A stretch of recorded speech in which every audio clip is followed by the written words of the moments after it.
The Last Passenger, a realistic ghost encounter. Some stories don't come from imagination. They come from people who lived through something they can't explain.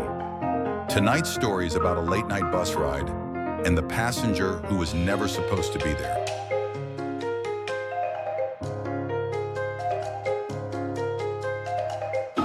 It was past midnight in a quiet town in rural Pennsylvania.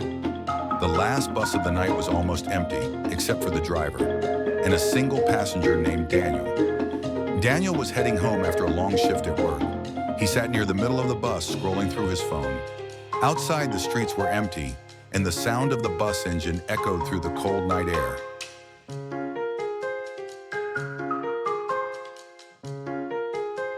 At the next stop, the bus door hissed open. A woman stepped in. She was dressed in a faded gray coat, her hair long and messy, her face pale, as if she hadn't seen sunlight in years. She didn't look at the driver. She didn't look at Daniel. She just walked slowly down the aisle and sat in the very last seat at the back of the bus. Daniel felt uneasy. He couldn't explain why, but the temperature seemed to drop the moment she boarded. He tried to focus on his phone, but he couldn't shake the feeling of being watched. Every time he glanced in the reflection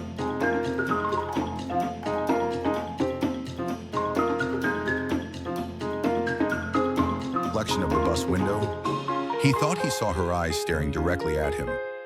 Then something strange happened. The bus hit a small bump, and Daniel's phone slipped from his hand, falling to the floor.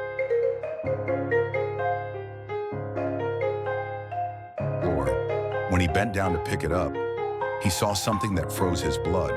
The woman's reflection in the window wasn't sitting, it was standing right behind him. He spun around quickly, but the back of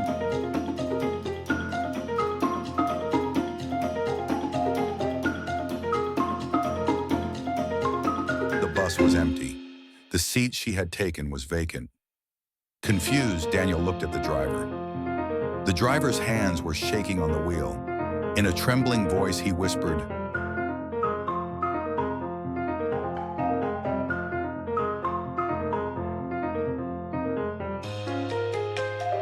"You saw her, didn't you?"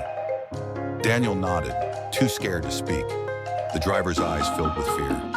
"Son, every year on this night, she gets on this bus.